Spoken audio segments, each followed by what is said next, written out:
Assalamualaikum warahmatullahi wabarakatuh. Apa kabarnya teman-teman? Semoga baik-baik aja ya. Kembali lagi bersama saya di pelajaran kimia. Hari ini kita akan membahas tentang ikatan kovalen. Ya, baik teman-teman. Sekarang kita bahas nih tentang ikatan kovalen. Seperti yang sebelumnya saya katakan bahwa ikatan kovalen itu terjadi antara unsur yang non-logam dengan non-logam gitu. Nah, non-logam ini umumnya ada di golongan 5A, 5A, 6A dan 7A. 4A juga beberapa ada yang non-logam. Jadi, ikatan kovalen itu terbagi menjadi dua. Yang pertama ada berdasarkan elektronnya. Berdasarkan elektronnya, ikatan kovalen ini ada tiga. Yang pertama, ada ikatan kovalen tunggal. Artinya, ikatan ini terjadi antara dua atom dan masing-masing atom itu menyumbangkan satu elektron untuk digunakan bersama. Ya, jadi kovalen itu kata kuncinya adalah penggunaan elektron bersama. Kalau dia tunggal, masing-masing atom memberikan satu untuk digunakan bersama. Nah, kemudian ada yang rangkap. Rangkap ini ada yang rangkap 2, ada yang rangkap 3. Kalau yang rangkap 2 artinya antara dua atom itu masing-masing atom menyumbangkan 2 elektron untuk digunakan secara bersama. Artinya ada 2 pasang elektron yang digunakan bersama.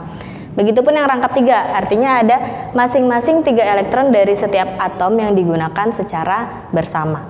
Gitu. Nah, kemudian satu lagi ada ikatan kovalen koordinasi. Ya.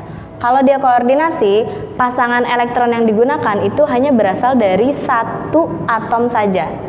Jadi ini unsurnya banyak yang bergabung, tetapi elektron yang digunakan secara bersama itu hanya berasal dari satu atom saja gitu.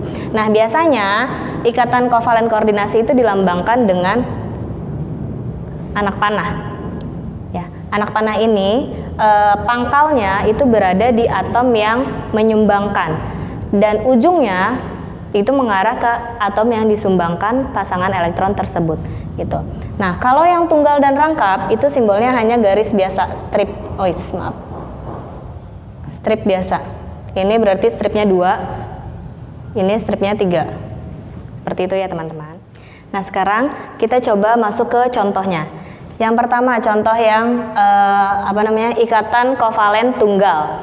Itu ada contohnya HCl. Nah, H ini ada di golongan 1. Seperti kita tahu ya, golongan 1 itu umumnya logam kecuali H. Kemudian ada Cl. Cl ada di golongan 7. Berarti ada 7 elektron terluar. H tadi golongan 1 berarti ada 1 elektron terluar. Nah, untuk mencapai kestabilannya, unsur itu bisa menyerupai oktet atau menyerupai duplet. Oktet artinya 8, duplet artinya 2 gitu. Nah, H ini karena dia 1, tidak mungkin dia menyerupai oktet 8 karena terlalu jauh. Jadi, dia hanya bisa duplet. Nah, sedangkan Cl karena dia 7 lebih dekat ke 8, dia menyerupai oktet 8. Nah, supaya H-nya bisa 2, punya elektron 2, dan Cl-nya punya elektron 8, masing-masing elektron terluar dari H dan Cl ini berikatan. Jadi dipakai bersama nih, digunakan bersama. Jadi H-nya jadi seolah-olah punya 2, Cl-nya seolah-olah punya 8. Jadi kalau kita gambarkan H, Cl. Seperti itu ya. Nah, ini juga sama. Yang contoh yang kedua ada CH4. C itu golongan 4, berarti ada 4 elektron terluar. Kita gambarkan C dengan 4 elektron terluar. H golongan 1, berarti ada 1 elektron terluar. Kita gambarkan. Nah, C ini untuk menuju oktet dia butuh 4 lagi kan ya. Nah, 4 itu kita bisa ambil dari masing-masing H ini. Jadi masing-masing H akan berikatan dengan elektron terluar dari si C. Semuanya akan sama. Jadi H yang di sebelah sini akan jadi duplet, di atas duplet, kanan duplet, bawah juga duplet. Sedangkan C-nya dia akan menjadi oktet karena semuanya berpasangan, 4 pasang artinya ada 8 elektron. Kalau kita gambarkan, dia akan menjadi CH4. Nah, ini kalau 2 dimensinya. Nah, 3 dimensinya CH4 itu bentuknya seperti ini. Ya. bukan seolah-olah ya, ini disimbolkan. Misalnya yang tengah ini adalah atom C, karbonnya 1. Dia punya 4 elektron terluar. Ya. Ini 4 elektron terluar. Nah, masing-masing elektron terikat dengan hidrogennya, terikat dengan H-nya. Gitu. Nah, masing-masing kan terikat ya, terikat secara tunggal. Inilah dia bentuk dari CH4. Ini bentuk 3 dimensinya. Seperti itu teman-teman. Lanjut ya teman-teman. Yang rangkap 2 contohnya ada CO2 yang sering kita sebut dengan karbon dioksida. Nah, ternyata CO2 itu memiliki ikatan kovalen rangkap 2 gitu. Nah, kita lihat nih satu-satu. C itu ada di golongan 4. Artinya dia punya 4 elektron terluar. Di sini C dengan 4 elektron ya. Kemudian O-nya ada 2, kita taruh di kanan kirinya atau mau di atas bawah juga boleh. Jadi kita sebelumnya harus menentukan dulu nih mana yang atom pusatnya. Atom pusat itu umumnya jumlahnya lebih sedikit daripada yang lainnya gitu. Karena di sini C-nya 1, O-nya 2, artinya C-nya sebagai atom pusat. Kita taruh C-nya di tengah. Kemudian O-nya di kanan kiri atau kalian mau taruh di atas bawah juga boleh. O itu golongan 6, artinya dia punya 6 elektron terluar. Nah, 6 elektron terluarnya ini 2 diantaranya tidak berpasangan. Jadi ini ada 2 yang tidak berpasangan. 4-nya berpasangan, jadi ada 2 pasang. Ini juga sama ya. Gitu.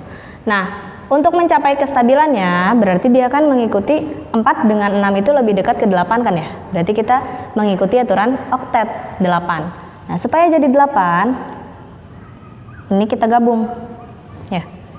O-nya tadinya 6 bergabung berarti nambah 2 kan. Nah, kemudian yang ini juga sama, ini kita gabung ya. Ini juga nambah 2 tambah 2. Jadi C-nya ada 4 pasang berarti ada 8. O-nya nambah lagi 2 berarti kan tetap jadinya 8 gitu ya. Nah, kalau kita rapikan lagi bentuknya akan menjadi rangkap 2 ya. Elektron yang bebas ini, yang tidak berikatan, itu boleh dituliskan, boleh juga tidak dituliskan. Tapi umumnya tidak dituliskan, jadi seperti ini. Gitu. Nah, contoh yang rangkap 3, itu ada senyawa N2. Nah, N2 ini ada 2 N, unsurnya sama-sama nitrogen. Nah, nitrogen itu ada di golongan 5, artinya dia punya 5 elektron bebas, 5 elektron valensi, 5 elektron terluar gitu. Nah, untuk mencapai kestabilannya berarti dia akan menuju 8 ya, karena lebih dekat ke 8 gitu. Mencapai 8 berarti 5 ini butuh 3 lagi kan. Nah, 5 yang kanan juga butuh 3 lagi. Makanya kita gabungkan nih 3-3-nya. Digabung, ini digabung. Ya. Ini kan 5 ditambah 3 jadi 8 kan ya. N yang sebelah sini 5 tambah 3 juga jadi 8. Jadi digunakan secara bersama. Nah, kalau kita rapikan lagi bentuknya akan menjadi seperti ini. Nah, ini 2 dimensinya. Kalau yang 3 dimensinya ada bentuknya seperti ini. Nih. Jadi ini adalah ikatan rangkap 3. Kenapa ikatannya melengkung? Karena di rangkap 3 itu banyak tegangan-tegangannya, sehingga ikatannya pun beda dengan tadi yang rangkap 1. Yang rangkap 1 ini lurus. Jadi sudutnya pun berbeda. Selanjutnya, contoh dari ikatan kovalen koordinasi. Tadi salah satu cirinya koordinasi adalah adanya anak panah, itu yang menunjukkan kovalen koordinasi. Nah, contohnya ada di sini senyawa HNO2. Nah, yang pusatnya itu adalah atom N-nya, nitrogennya, karena H ini tidak mungkin menjadi pusat, dia cuma punya 1 elektron. O itu jumlahnya lebih banyak dari N, ya. Berarti yang menjadi pusat adalah N-nya, nitrogen. Kita letakkan N di tengah. N ini adalah golongan 5. Kalian bisa lihat di tabel periodiknya, dia golongan 5. Di golongan 5 berarti dia punya 5 elektron valensi. Ya, 3 diantaranya itu tidak berpasangan. Gitu. H cuma punya 1, O ada 6, O yang di sini juga 6 ya. Gitu. O yang sebelah sini juga 6. Nah, untuk mencapai kestabilannya N ini butuh 3 lagi kan ya? 3-nya itu 1 bisa kita dapatkan dari sini. Jadi H-nya udah duplet, N-nya masih kurang. Nah, 2-nya bisa kita dapatkan dari O yang sebelahnya. Itu kan ya. Ini H-nya udah duplet, N-nya udah oktet, O yang sebelah kanannya sudah oktet, tinggal O yang atasnya nih. O yang atas dia masih 6. ya, sedangkan dia harus 8. Nah, N ini sudah 8 tapi masih punya 2 yang bebas. Ya, dia tidak berikatan. Yang tidak berikatan ini boleh digunakan bersama untuk O yang di atas gitu. Nah, kalau misalnya sudah seperti ini, kita rapikan lagi bentuknya. Tulis N-nya di tengah, kemudian H, O yang di kanan itu kan ada 2 yang saling mengikat ya, berarti dia rangkap 2 gitu. Kemudian ini yang koordinasi, ada 2 elektron yang digunakan bersama. Ini 2 elektron, tapi 2 elektron ini kita sebut satu pasang elektron. Jadi yang kita tulis panahnya cuma satu aja karena hitungannya pasangan gitu. Di sini O ya. Boleh dituliskan elektron-elektron yang tidak digunakan, maksudnya yang bebas, boleh juga tidak. Jadi seperti ini sudah cukup. Nah, di senyawa ini ternyata bukan cuma ada ikatan kovalen koordinasi, tapi juga ada ikatan kovalen tunggal dan ikatan kovalen rangkap 2. Seperti itu ya teman-teman. Selanjutnya kita akan bahas ikatan kovalen berdasarkan kepolarannya. Ini terbagi lagi menjadi 2. Yang pertama ada ikatan kovalen polar dan yang kedua ada ikatan kovalen non-polar. Nah, ciri-cirinya itu bertolak belakang. Ikatan kovalen polar, dia memiliki pasangan elektron bebas atau disingkat dengan PeB. PeB di atom pusat ya. Gitu. Contohnya ada senyawa HCl. Kalau kita bentuk, H itu kan golongan 1. Golongan 1 tidak mungkin menjadi pusat. Kemudian ada Cl. Cl itu golongan 7. Nah, antara H dengan Cl berarti atom pusatnya adalah Cl gitu. Nah, ini kan berikatan ya, membentuk HCl. Di H itu sudah tidak ada elektron bebasnya. Sedangkan di Cl ada 3 pasang elektron bebas. Nah, karena di Cl ini ada pasangan elektron bebas, dia keelektronegatifannya akan berbeda gitu. Jadi akan lebih besar ke arah si Cl. Nah, karena ada perbedaannya ini, makanya ada namanya parsial. Nah, yang lebih negatif kan Cl ya, berarti ini si Cl adalah parsial negatif. Sedangkan yang H ini parsial positif gitu. Itu ya, karena tadi ada keelektronegatifan yang berbeda. Cl-nya lebih besar elektronegatifnya, sedangkan H-nya lebih kecil. Nah, akibatnya bentuknya menjadi tidak simetris gitu. Jadi besar sebelah. Kalau kita misalnya ini atom H, ini atom Cl. Jadi bentuknya tidak simetris ya. Satu kecil, satu besar. Seperti itu. Oke. Kemudian yang nonpolar. Nonpolar itu tidak ada pasangan elektron bebas di pusat. Jadi semuanya sama. Keelektronegatifannya sama karena tadi tidak ada PeB ya. Nah, karena keelektronegatifannya sama, bentuknya akan menjadi simetris. Contohnya, ada senyawa CH4. Ya, CH4, C itu golongan 4, berarti ada 4 elektron di C. Kita tuliskan C dengan 4 elektron. Gitu. H-nya ada 4, berarti kan atom pusatnya C ya. H-nya ada 4, kita taruh di masing-masing elektron dekat C. Nah, ini kan membentuk ikatan masing-masing ya. H-nya jadi duplet, C-nya jadi oktet.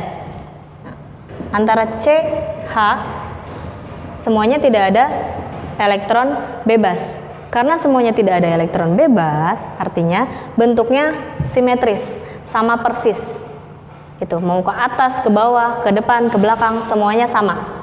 Dan tidak ada tarikan yang berbeda. Jadi kalau kita lihat ini seperti ini kan sama ya. Ke depan kiri sama, ke depan kanan sama, ke atas maupun ke belakang itu sama. Jadi bentuknya simetris. Mau dilihat dari sisi manapun, dia akan tetap sama. Gitu. Nah, yang terakhir itu ada 2 atom yang sejenis. Jadi kalau misalnya di nonpolar, ikatan kovalen yang nonpolar itu ada yang 2 atom sejenis. Misalnya ada H2.